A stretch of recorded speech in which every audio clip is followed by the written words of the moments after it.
kind of where I would like to go with this is, first of all, starting with an idea, thinking about what it's like to be a young adult at this point in history in our culture, and get a sense for what is that lived experience like. And against that background, then we can start thinking about, okay, what are things that we have to take more seriously, that may be cause for concern and maybe cause for reaching out to get professional help. And then we'll kind of end the presentation with talking about a little bit how we can support, especially if you're a parent or a friend, support somebody going through this time frame. So a little bit more background on me. I work at the Houston Methodist Behavioral Health. So I work in a program there with young adults, but we work with people throughout the age, throughout the lifespan, really. Not adolescence, but really 18 and above. So we have a fair amount of young adults that come through and do that program. So before working there, I was at the Menninger Clinic and did some training on the unit. That's an inpatient psychiatric hospital, and I did some training on the unit that's dedicated to this age range. And then before that, I was at a college counseling center. So I have some relevant experience here. I don't by any means consider myself an expert, but I do hope something will benefit for you from the presentation today. I'm going to start this off with a little levity here, a little cartoon from Calvin and Hobbes. I kind of put this up here because, Calvin is letting his dad know how, terrible his dad is doing. And his dad looks like he's starting to tune Calvin out a little bit. The reason I put this up here is because I like Calvin Hobbes, but also because it sort of illustrates a very common thing between the older generations and the younger generations. It illustrates sort of like a difficulty understanding one another. And that's certainly true in our day and age now. You can kind of see it in the generational conflict that goes back and forth between millennials and boomers. And there's some of that's in good fun, but some of it also really reflects a difficulty understanding one another. And I think there are some very clear reasons why that is. I think that being a young adult in this day and age is different than what it was even 30 years ago. And there are some significant cultural changes that can really help us understand some of that. So let me go into a few of those right now. Psychologists now are kind of see this age range as a demographic in and of itself now. They're calling this age range emerging adulthood. And if you might have heard that term before, but it's kind of popularized by a psychologist at Clark University named Jeffrey Arnett.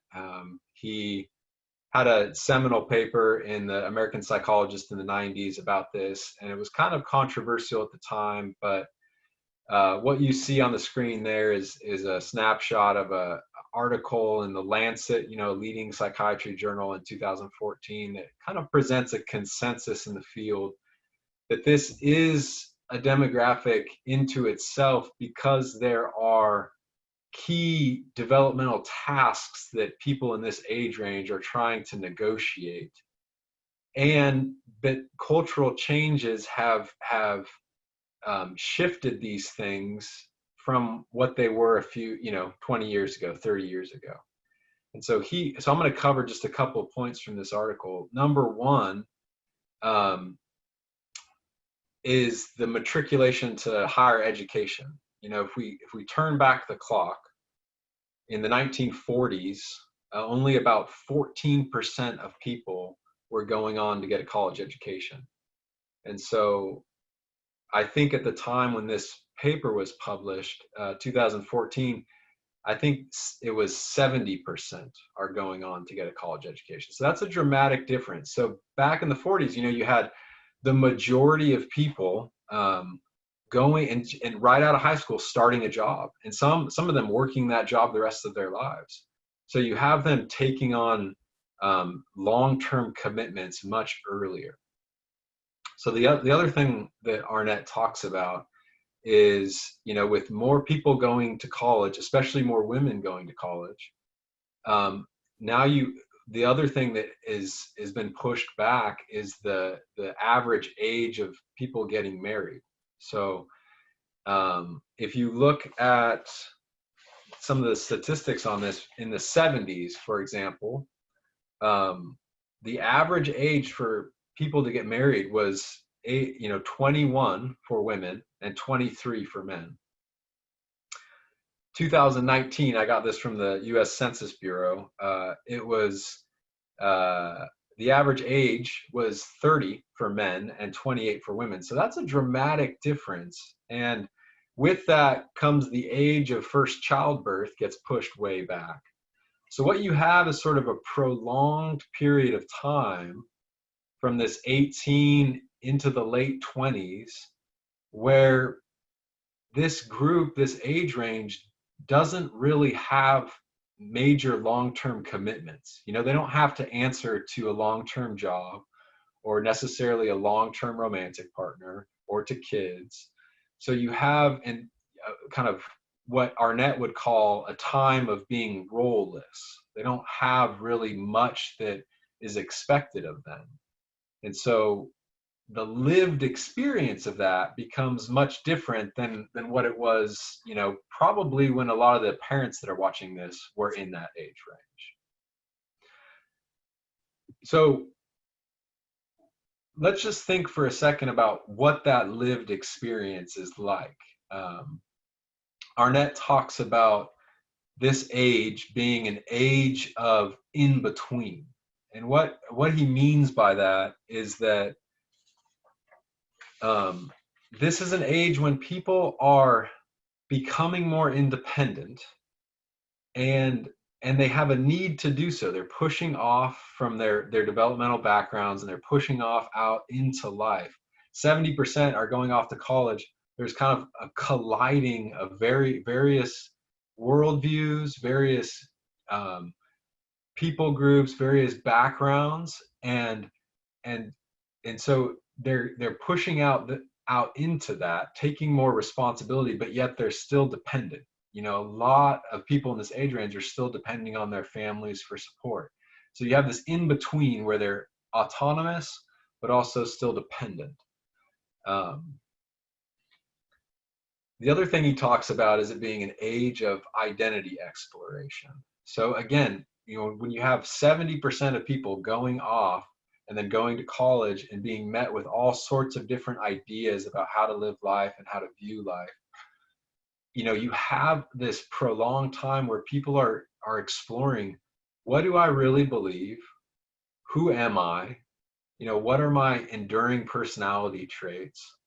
Who do I want to spend my time with? What kind of career path do I want to go into?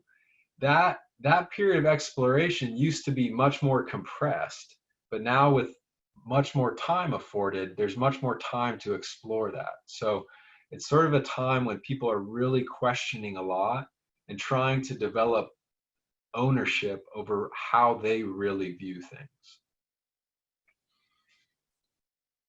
So I'll just mention a couple other things.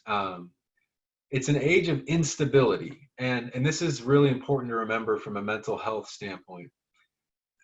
The only thing that seems to be normative in this age range is actually the instability itself. Take, for example, residential status.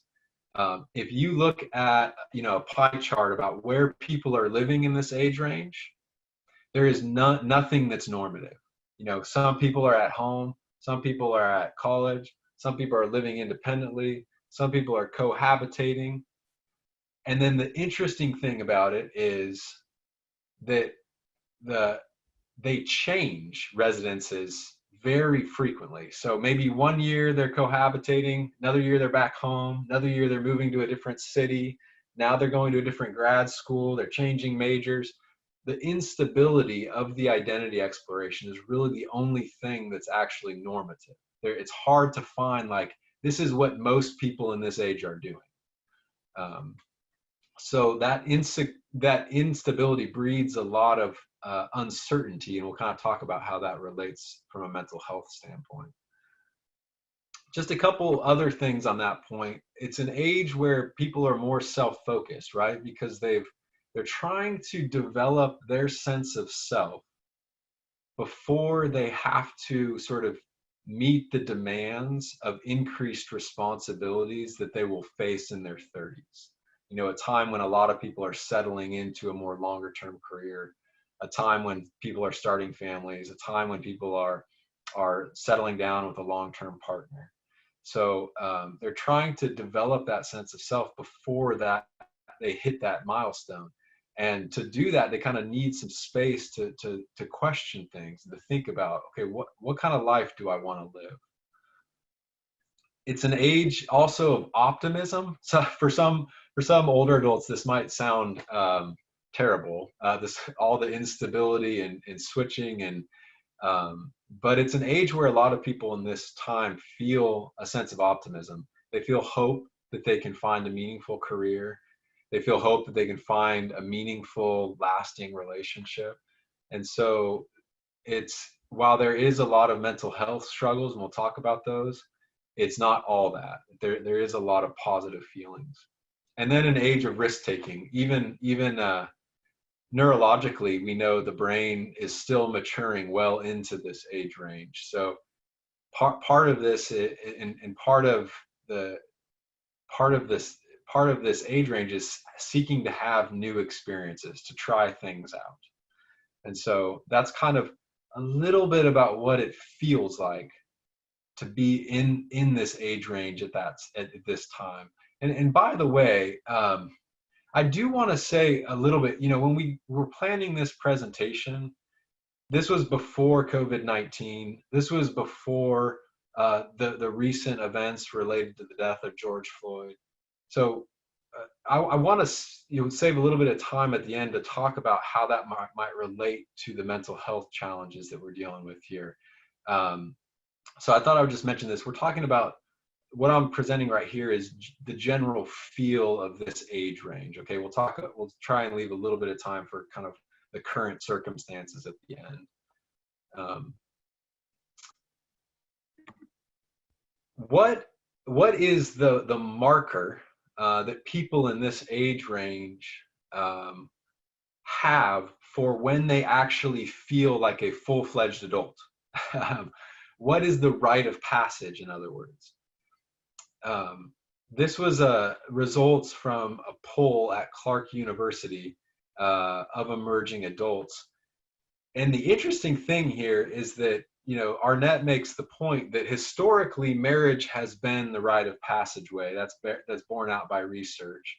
But if you look at this table, only 4% are now consider that the rite of passage to adulthood.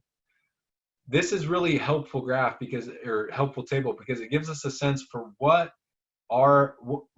is on the mind of somebody in this age range. What are they shooting for? And they're shooting for really taking more responsibility for themselves, becoming independent. That is sort of the focus. How do I get to that place? That's when I'm going to feel like an adult.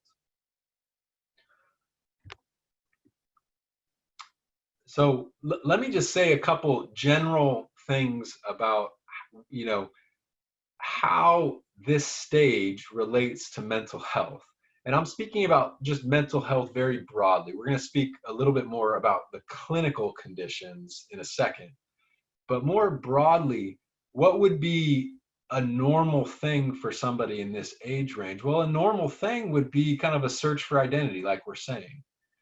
And sometimes, you know, adults or clinicians see somebody kind of switching identities, not switching identities, but trying on different things. You know, I'm going to major in this. Now I'm passionate about this. Now I'm going to live here. Now I want to do, and that's a cause for concern. And some clinicians understandably get concerned that might represent a more significant disorder such as borderline personality disorder. But it's important to think about those things, but we also want to be careful that we're not rushing in with that conclusion when we see sort of like this identity, this time of searching for identity, because it's actually more normative than it is not. And so if you see that in your loved one, just know that that might be um, just consistent with where they're at, and that might be related to the developmental tasks that they're facing. Anxiety, what I mean by anxiety is just what I mean here is not clinical anxiety, but just feeling anxious, just feelings of anxiousness, tension in your body, restlessness. In a poll of emerging adults, more than half said that they often feel anxious. So that's quite astounding to me. But if you think about it, with the instability that's going on, the uncertainty that's going on, not having any roles, think about how anxiety provoking that would be, right? I mean, if you're like me, you find a lot of stability from the roles that we're in. You know, my role as a father, or my role as a psychologist, you know. Think about if those things, your roles, you know, your career, your home, your relationships, your even residential status. Think about if those were changed um, every single year. You know, how anxiety provoking that would be. We're sort of grounded by these roles that we take on, but people in this age range are sort of in a role-less position, and so there's a lot of uncertainty that they can see optimism coming from that, but also a lot of anxious feelings. And then depressive feelings. Again, I'm not talking about clinical depression. I'm talking about more just a low mood, kind of feeling down. In one of the polls that was out there, over a third of people said that they often feel depressed. And what some psychologists think about that is that with the instability, there becomes a sense of isolation during this time, because friend groups are changing so often. They change locations, they change majors. You know, there's a lot of changes going on. It can be isolating, and research has actually shown that the more social support they perceive that they have, the less likely they are to feel depressed. So the importance really of finding a sense of connection during this time, even though there's a lot of instability. The other thing that I think can relate to feelings of depression is related to not feeling a sense of competence at these adult responsibilities. There's a new word, if you're not already familiar with it, called adulting. And this is from the Webster Dictionary's website. This is a word that they are watching, the use of adult as a verb. And their definition is adulting is to, let me get this here so I get it right. Adulting is to behave like an adult, specifically to do the things often mundane that an adult is expected to do. So you'll see people posting about, you know, feeling proud when they're adulting, like they just made their first meal, or they just ironed their shirt, or they just went and paid some bills. You know, these kind of mundane tasks that feel right, that feel like you're an adult. But it's sort of like on hold, remember, because of this age range, not going to really assume a lot of those responsibilities to the 30s. So there can be a feeling for a lot of people like, I'm not quite there yet.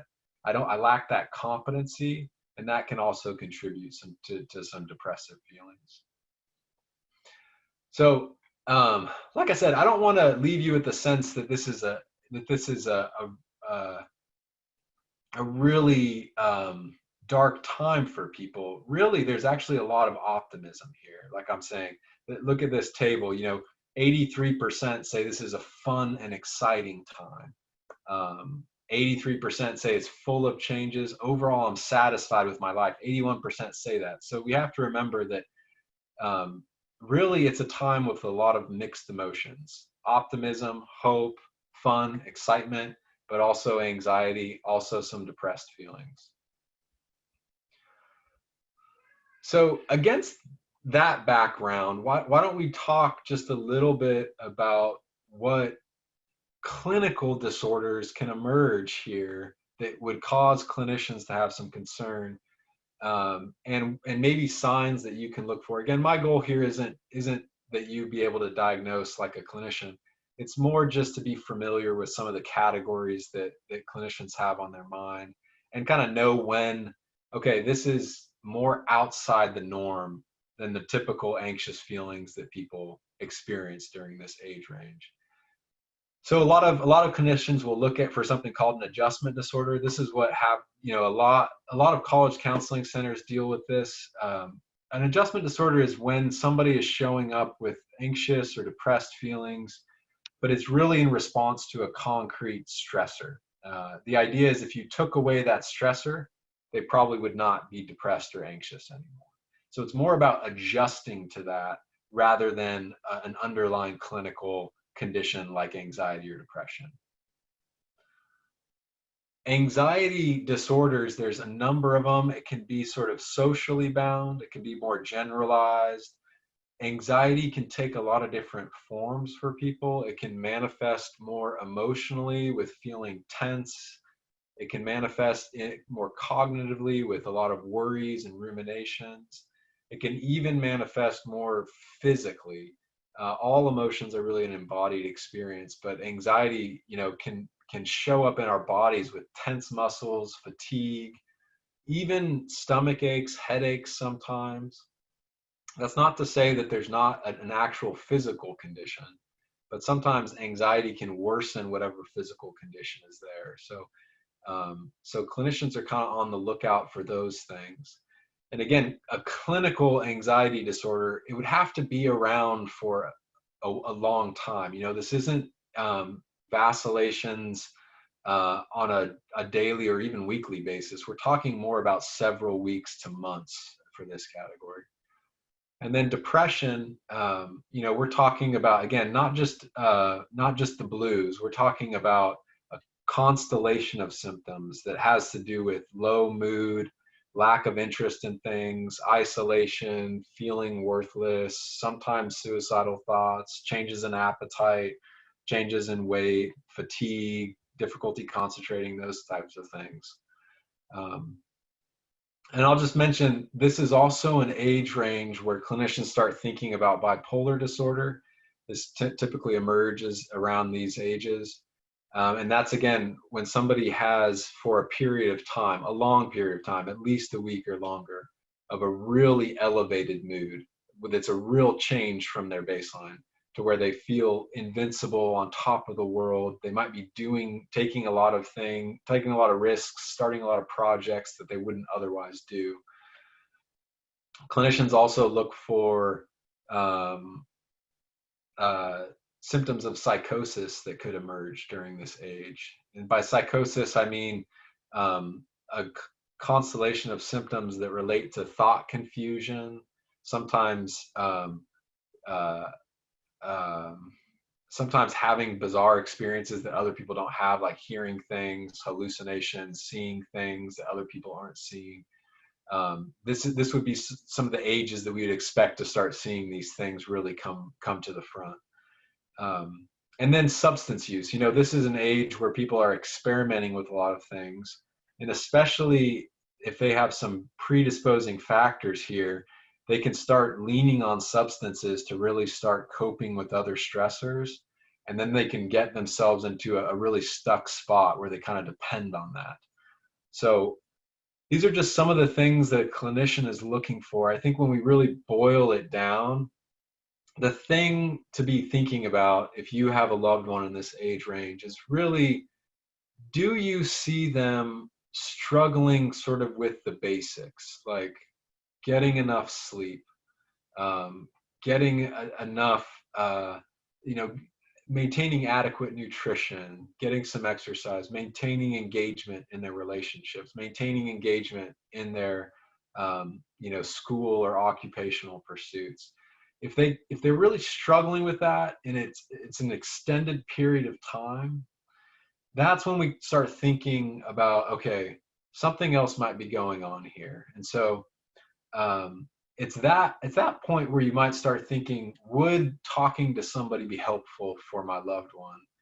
And because again, you don't have to be the expert on diagnosis here. Really lean on the resources that are available to you in your community and let a clinician kind of sort out these nuances. So we're just going to spend the rest of our time talking about, well, how do you, if you see these things, how do you support? Because I think just as important as recognizing some of these signs is actually how we respond to them. And, I want to talk just about two things, and these are going to be kind of general concepts based on my training background.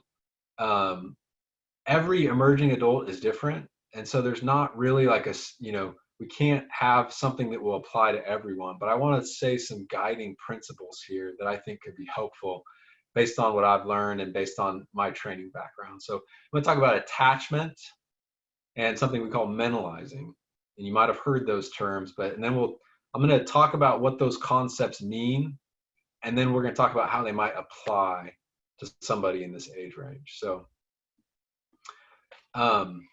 attachment theory was developed by somebody named John Bowlby, I think back in the 50s or 60s. And it really has a number of assumptions about people and about relationships. And some of the key ones are that relationships are important throughout the lifespan. In other words, no person is an island. We all need other people. We're pack animals. We don't do good alone. We need others to help us regulate stress. So clinicians will teach, patients or clients a lot of coping skills they can do individually. But when it comes down to it, when we feel really overwhelmed with stress, what a lot of times we do is we reach out to somebody we can trust.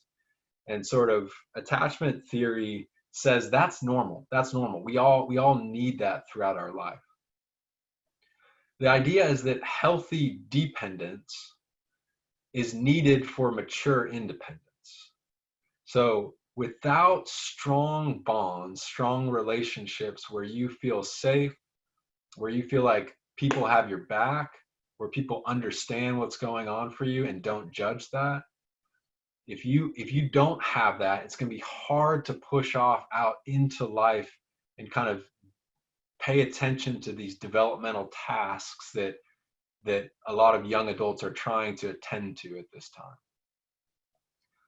So Bowlby kind of famously said, life is best organized as a series of daring adventures from a secure base. And that's getting a little into the jargon of attachment theory. What he means by a secure base is that strong attachment bond that you have with another person. Bowlby was thinking mostly about kids when he was developing this, but later theorists like Mary Ainsworth, Mary Main, and Michelintzer and Shaver, they kind of extend this to adults and say, this is something we need throughout life. And, to really engage well in the world, we have to know that there are people that we can go to, that we deeply trust, and that we feel safe with. If we don't have that, it's going to be hard to do that. So you might think, well, how do you strengthen that bond? How do you do that? And that's where we'll talk about mentalizing for a second. These concepts are really big, and so I'm going over them at like a 10,000 foot view. But let me just try and explain a little bit about mentalizing, because it's mentalizing that a lot of psychologists think can really strengthen the bond between two people. So mentalizing is a term that I'm going to try and fill this out for a second. It refers to attempting to understand other people as having minds of their own, perspectives of their own, and understanding ourselves as having a mind of our own thoughts, our own feelings, and trying to make sense of what goes on inside of us and how that relates to our behavior, how that drives our behavior. So that would be, when I say what goes on inside us or inside our mind, what I'm referring to is kind of on the screen there. Anything that can go on inside a person, a feeling, a thought, a need, a wish, a belief, an expectation, a goal, anything that can go on inside of a person that can drive behavior. And so mentalizing is the process of understanding how those things drive behavior. So kind of the theorists that have developed this said that this is mentalizing is what goes on in any therapy, really. It's present across all therapies. Any good therapy is helping somebody understand what's going on inside of them and how that is linked to their behavior. It's something that we do automatically all the time. So if you ever are in a conversation with people or in a group, you're always kind of automatically, implicitly making sense of how people are responding and how, their actions. Okay, that person just left. Why did they just leave? Well, maybe they were tired. We're always making social inferences and interpreting what's driving someone's behavior. Why we talk about this a lot with mental health is because it turns out to be quite significant. For example, in people who have depression and anxiety, they often can have sort of a filter on their mentalization or make lapses in accuracy. And let me give you an example to kind of flesh this out. Take, for example, you're walking down the street and you see an acquaintance coming down the other direction, walking their dog, and you make eye contact with them and you wave, but they don't wave back. So this is a place where all of us would end up mentalizing their behavior in some way. We would think, a lot of us would probably think, oh, they didn't see me. That's why they didn't wave back. Or we might think, oh, they're preoccupied, or oh, maybe they had one of those earbuds that I couldn't see in and were actually on the phone talking to somebody. Maybe they were distracted. We're going to automatically do that. We'll probably all try and make sense of that. Somebody with depression, for example, is going to make sense of that in a very different way. They're more likely to make a social inference like they're ignoring me, or they don't want to see me or acknowledge me in public, or I must have done something to upset them, or they don't really like me.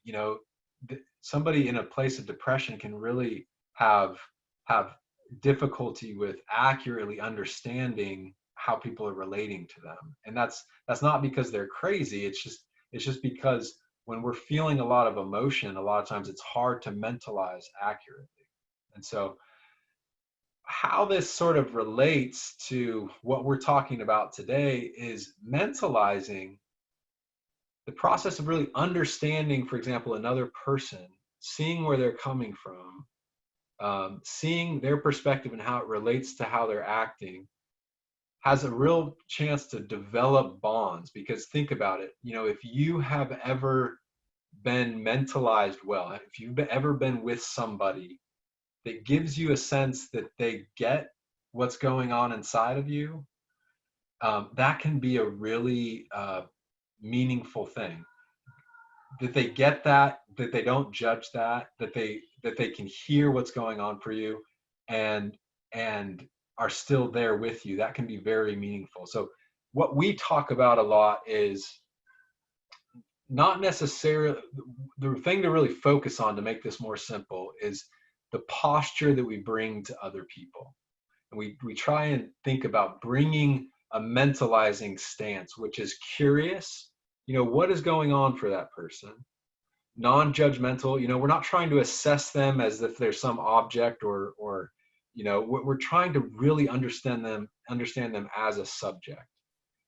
And then a humble posture. Humility means different things in different contexts, but what I mean by it in this context is being willing to be wrong about what we believe is going on for another person. We don't really truly know what's going on for another person until they tell us. And if if you've ever been with somebody in a conversation where they are certain they know what's going on for you and tell you that, that feels pretty bad, right? And so a mentalizing stance is one where we're curious about what's going on, non-judgmental, we're open to being wrong. We don't know, we may have some ideas about it, but we're willing to hear from that person what's going on.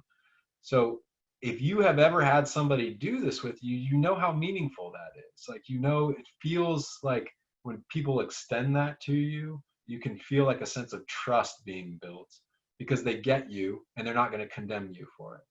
And so mentalizing can really help build that bond. So how does that then apply to the situation of how do you support a young adult or an emerging adult? And I just want to give you some practical ideas based on just kind of experience and working with people in this age. Think about that concept of a secure base. As your loved one gets older and moves into this age range, remember that they're in a place where they're facing some developmental tasks of carving out their identity, coming to find who they are, so that when they get to their 30s, they'll have a good sense of that. So part of what we have to do, and this can be tough for people, is to allow for that sense of exploration.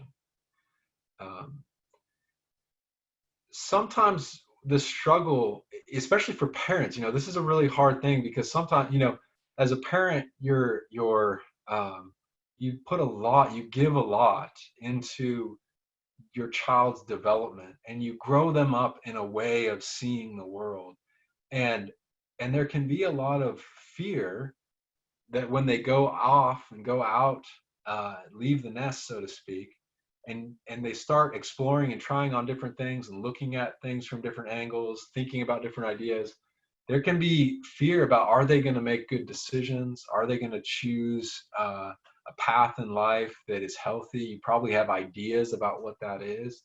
And so parents can feel a lot of fear, and sometimes what ends up happening is they can come in and try and manage the process, or try and provide a lot of guidance in that process. But we have to think about how that's done, because sometimes what we see is that if that's done in too much of a heavy-handed way, the experience for an emerging adult is feeling like their process of exploration, that they're going to have a harder time doing that, because they might feel like family has expectations about how that should go, and they don't really feel the freedom necessary to explore. So it's important, because if they don't feel that, what can happen is they can get shut down, and then concerns about their identity can come up in later years. Or they can develop sort of a reactionary stance to you, and you can lose that sense of connection. You can lose that bond. And so it's important to allow for the exploration process. That doesn't mean to say, see you later. You're off on your own, and whatever you decide is fine with me. I'm not suggesting that. And in fact, that kind of leads to the next point, which is still be a presence in their life. They still need you. They need you in a different way, but they need you to be a presence in their life. But the thing to think about is how to be there in a non-demanding way. And what I mean by a non-demanding way is, be careful if you feel afraid, or if you feel very concerned, be careful about, so what some parents do is they seek to maintain proximity, physical proximity, emotional proximity, and they look to their loved one to sort of regulate those fears for them. And so what can end up happening is then the emerging adult can kind of feel that. They can feel that, shoot, my mom and dad are worried about me, and I need to reassure them. I need to do that. And sometimes they can feel guilty then about, okay, but what if I see things a little differently? What if I want to disagree on this point? They can kind of get stuck there. So the more that you can bring a presence to them, an emotional presence, where you let them know, hey, you're there, like I'm here for you, but I also kind of give you the freedom to find out what kind of person you want to be, and I am going to be there alongside with you to be curious about the person you're becoming. You know, that is what would be like kind of a secure base posture with them. The freedom to separate and explore without withdrawing, so they can come back if they need you, because they're going to go out. If we're lucky, they're going to fail, and have to adjust and learn to tolerate distress and learn to see their shortcomings and learn to develop a realistic picture of themselves. And so they may need you at times to be there for them, um, but respect their autonomy in that.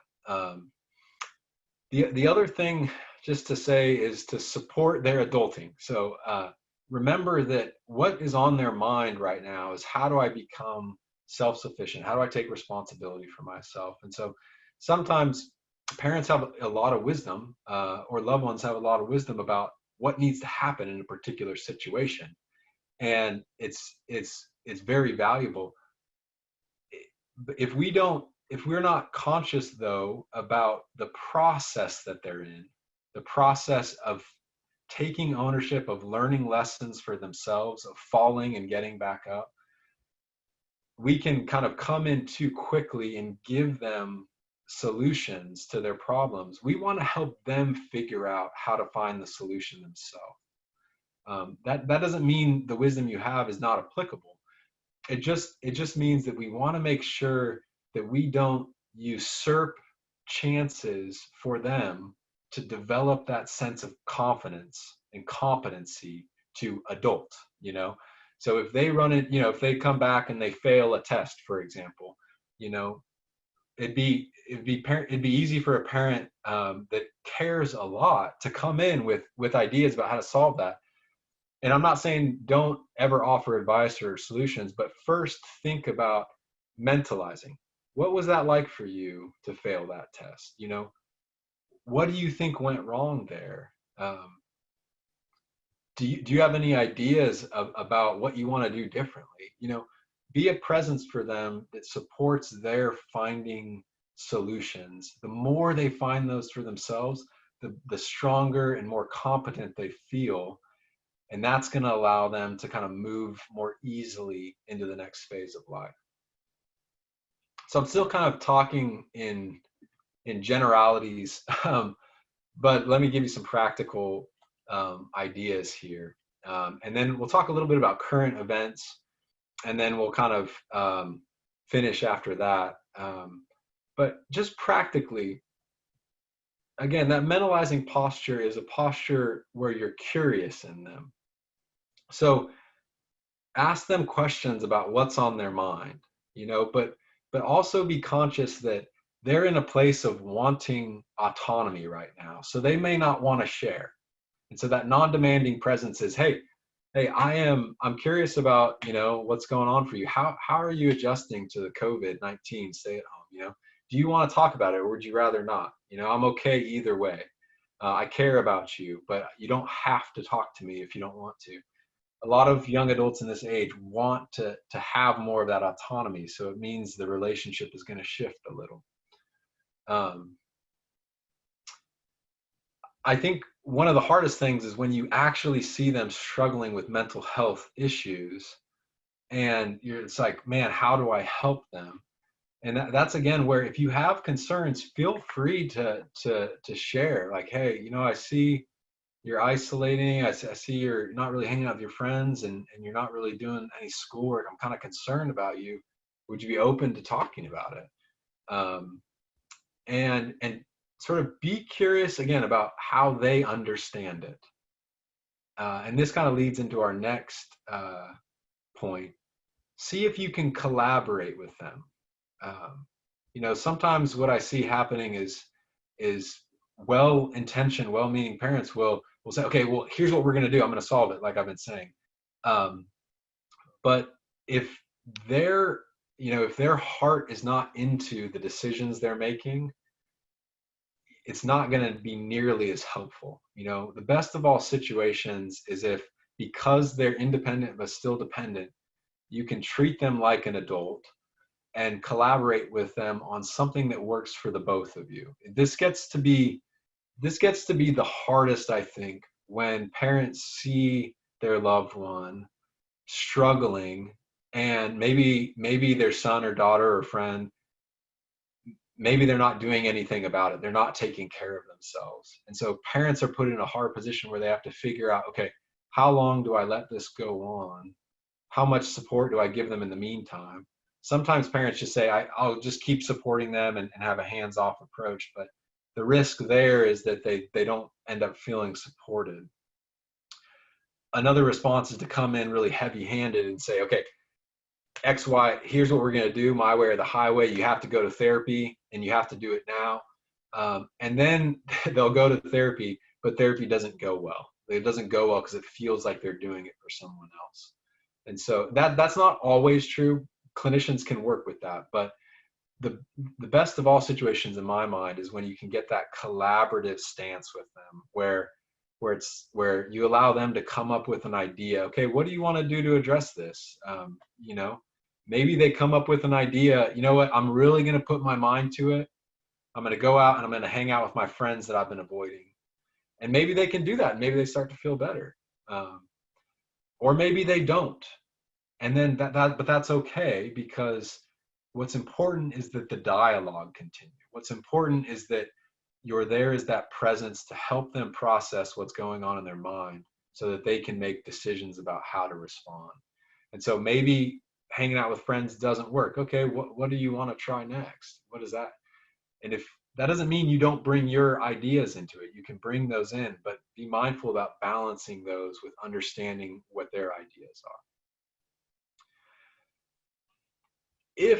If you struggle at this, and especially if you struggle at being sort of a non-demanding presence for them, then one of the things that you might consider is reaching out and talking with somebody yourself, getting some support yourself, because this is a hard place for parents. Another thing that I think is at play for parents to get to this spot, or even friends, really good friends, is that they have to tolerate some feelings of loss, right? Because this time of autonomy sometimes means more distance. It feels like more distance. And so the relationship is changing. Parents can kind of feel that and feel some sadness about that. And so if there's not an ability to tolerate that and manage that and respond to that well, sometimes there can be a hanging on to, and that can kind of make it harder for the emerging adult to kind of face these developmental tasks that are in front of them. So I think that it's always a good idea if you feel like you can't approach them in a balanced place where you're able to hear what's going on inside of them without reacting too much, then it's a good time to think about maybe getting some support yourself and talking through that with somebody. So let me just say a couple more things here just about the current events. I think it's safe to say that no one saw 2020 going this way. And,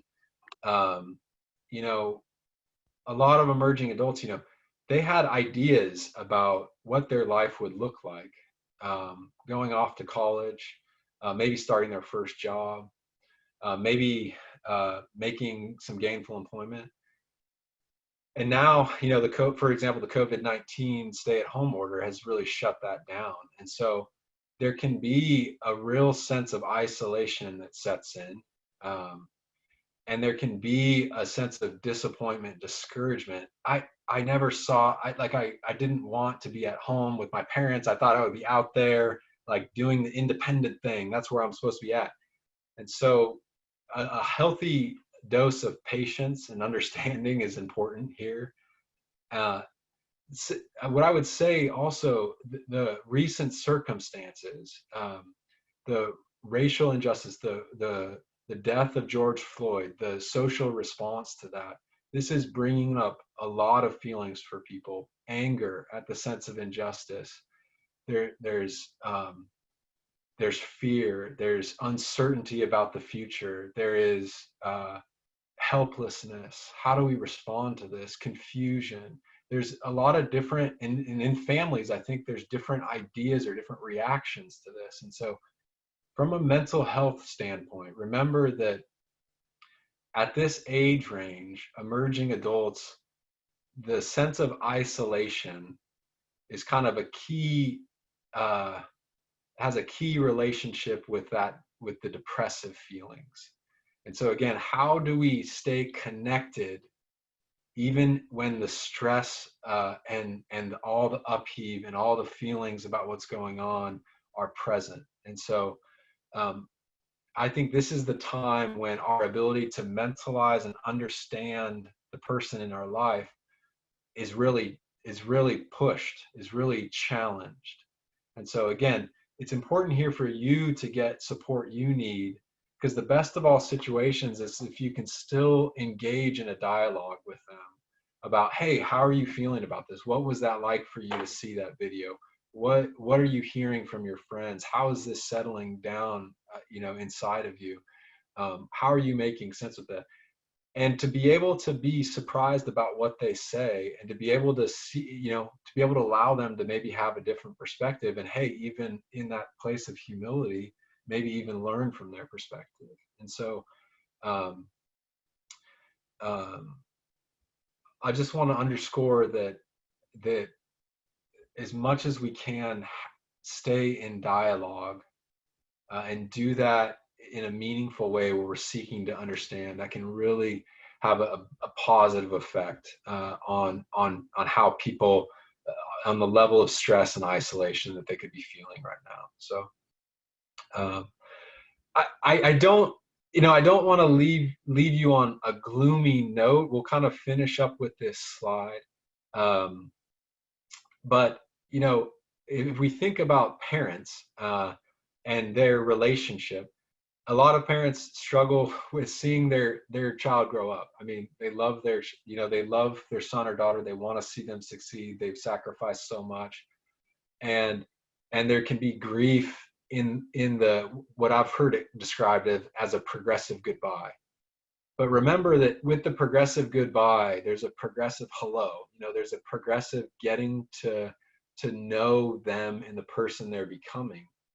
And so actually a lot of parents, this table is from a poll of parents of emerging adults.